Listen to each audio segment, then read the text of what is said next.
Back when your pa used to apprentice here, my Škoda's forge was the finest in Kuttenberg. Only then out of the blue he fell ill and I lost him. Everything's been downhill since then. His apprentices left and the Blacksmiths Guild couldn't decide who to assign the forge to.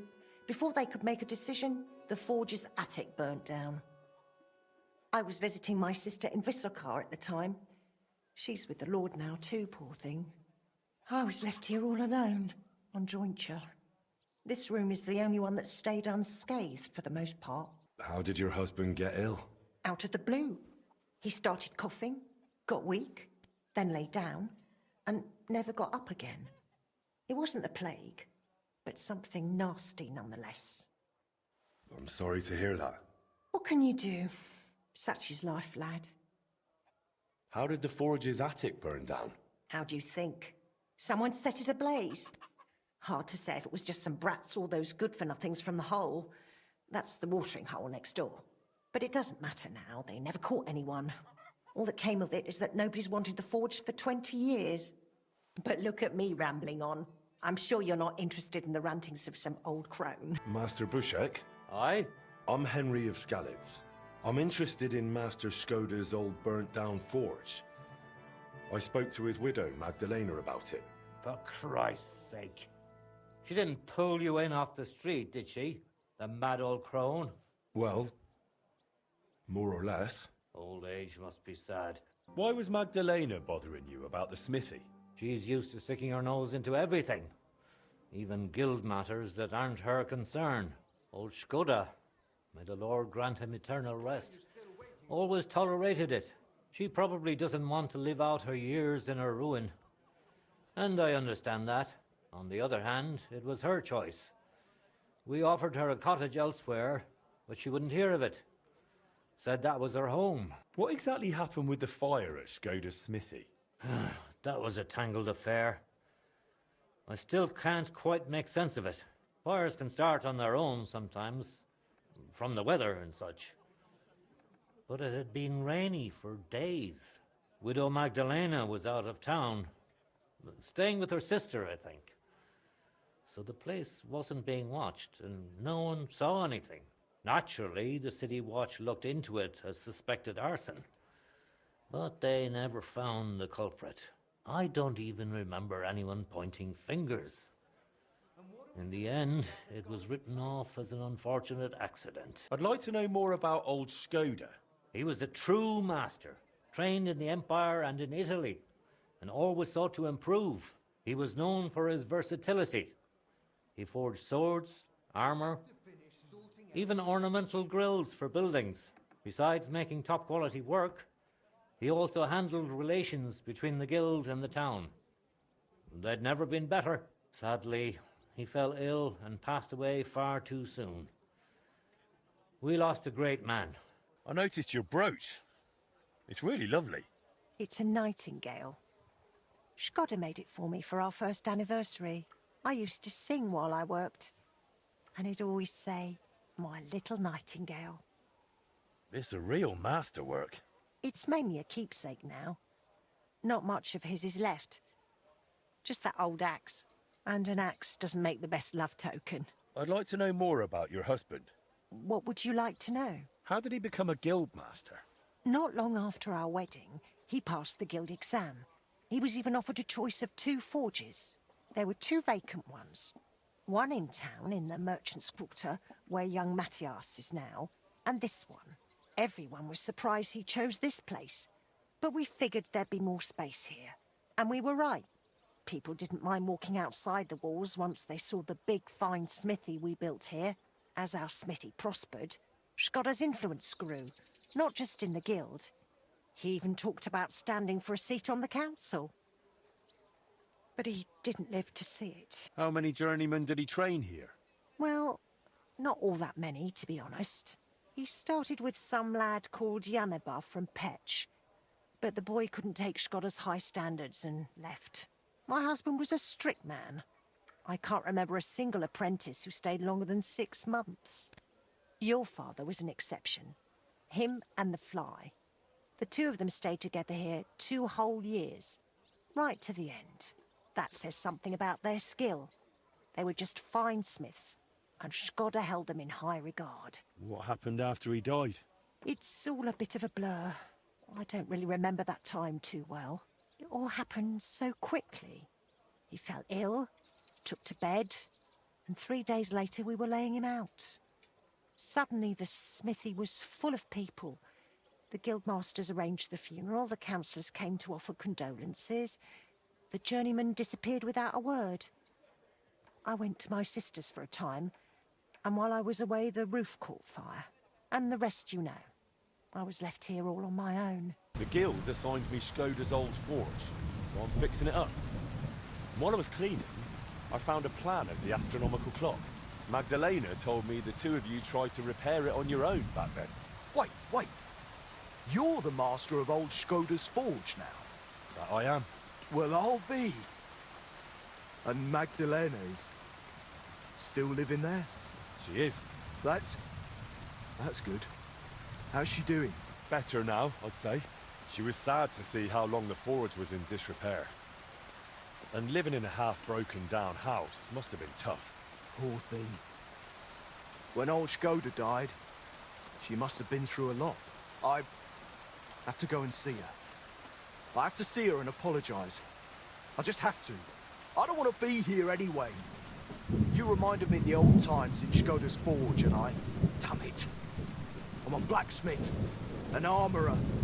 I was almost ready for the master's trial. Only I can't fight for my place in the sun. I never could. That's why I'm rotting down here in the mine. But maybe it's not too late.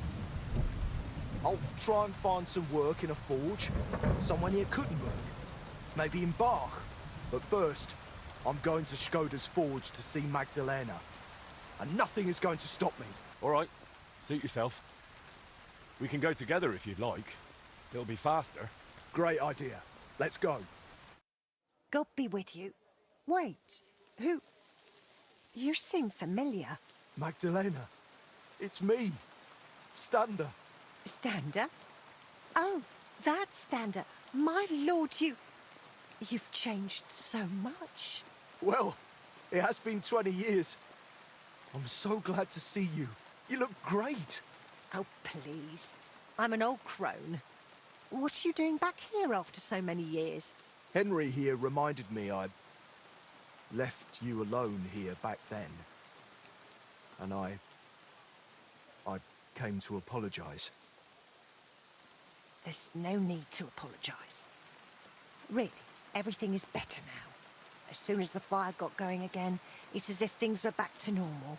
Oh, just like the good old days. When Škoda died, it's like everything went belly up overnight. What do you mean, everything went belly up? Well, everything just fell apart. I found a job in Horshan. Martin stayed in Kuttenberg, and Magdelena. I'm very sorry.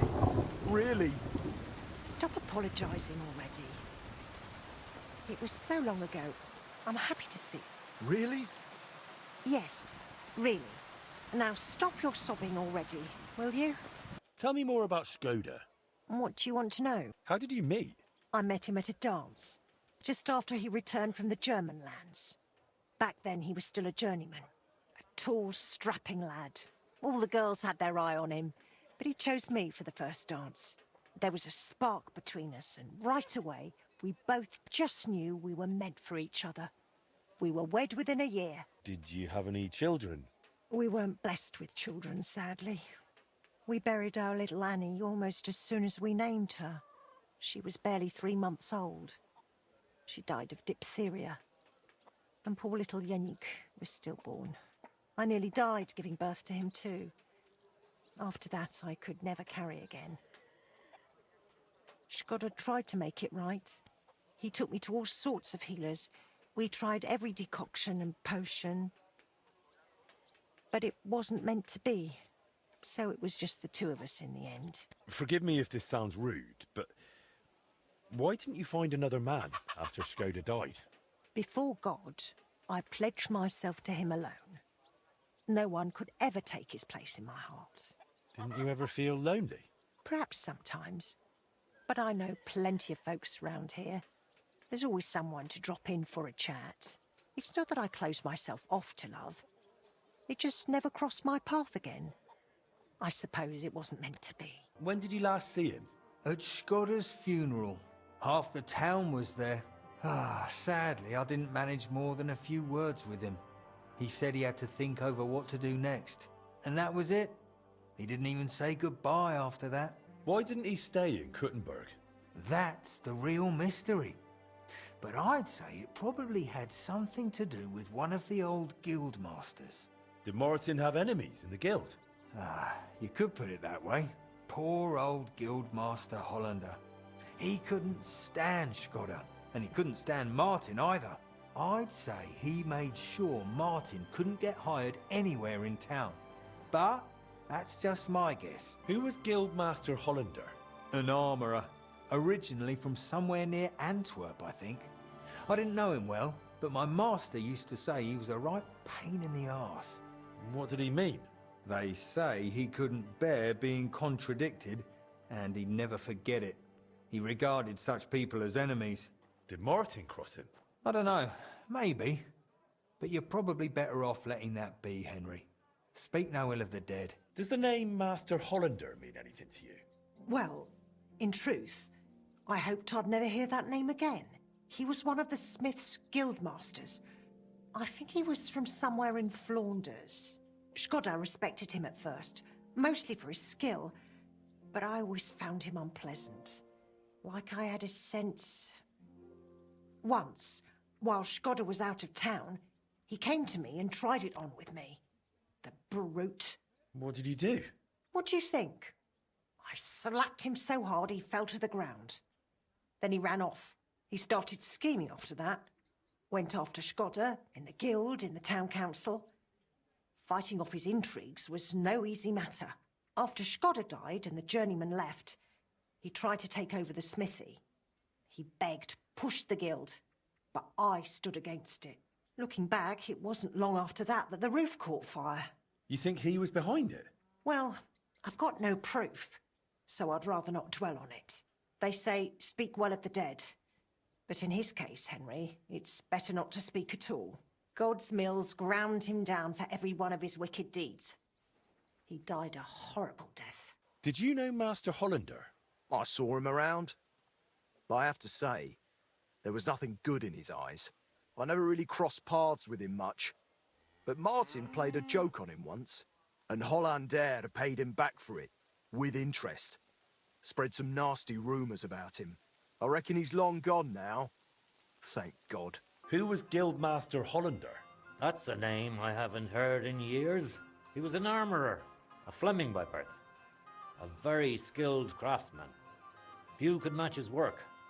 His cuirasses were masterworks. Unfortunately, his temper left much to be desired. He couldn't stand being contradicted, not even over the smallest things. He became a councillor, supposedly through less than honest means. And he had ambitions for the bailiff's mace, too. That didn't work out in the end. He became bitter, and not long after, he suffered a stroke. Died a wreck of a man. Guildmaster Hollander's Diary, the secret diary of Guildmaster Hollander, full of his dark deeds and revealing many shocking secrets. Councillor Vet was quite taken aback when I told him I would not grant his request to cover up his misconduct, but rather make it public and bring him before the royal court. He begged me not to, saying it would ruin his reputation and bring disaster upon his whole family. He trembled like jelly and begged so pathetically it was almost disgusting. He would have promised me his own mother in that moment. Now it's clear I can count on his vote in the bailiff's election. I returned from the guild meeting in an absolute rage. Škoda once again questioned my authority in front of the other masters over the astronomical clock repairs and hinted that he knows about the donation skimming, though he has no proof. May the devil take him. I'll have to make sure everything proceeds with more caution from now on. Looks like Škoda sent one of his apprentices to scatter crayfish in my bed. He's gone too far this time. I scratched up my back and those things reeked terribly. I found the apprentice. They call him Frisky. I watched his art. You can tell it's got Škoda's influence. but no strength behind it. A strike has to be smooth. Won't be missed. I'll have to test whether my sleeping draught is strong enough to knock out a 10-stone bathmaid. I haven't written in a while. I almost forgot how, but I must keep my hand in. Martin Frisky is a murderer. Škoda died in his place, and that's not how it was meant to be. Only the apprentice was supposed to drink from the gifted jug as revenge for those rotten crayfish. But Škoda drank first. May God forgive me, but Škoda had to go. For Magdalena's sake too. She deserves someone like me. All arranged. Škoda's influence expelled. The counselors are ready. Hollander's time has come. Frisky's still holding on in the town and needs to be driven out. My back's healed, but now my groin aches terribly. I should see a doctor. A friend knows Albeck of Unicau, and says he'll look into it for a few groschen. I hope it's quick. The treatment didn't work. The pain's growing worse and the swelling's growing. I admit it. I poisoned Master Škoda. By accident, but that doesn't matter. I did it. I admit I cut Martin Frisky off from every guild forge to get revenge. I'm sorry for everything, especially you, Magdelena. Thanks for watching another Dare to Game video. If you liked this video, please leave a like and a comment. If you haven't already, be sure to subscribe to the channel. If you like my content and would like to support this channel, consider becoming a member today for as little as $1.99 a month. It makes a huge difference. But in any case, thanks for watching and have a nice day. I'll see you next time.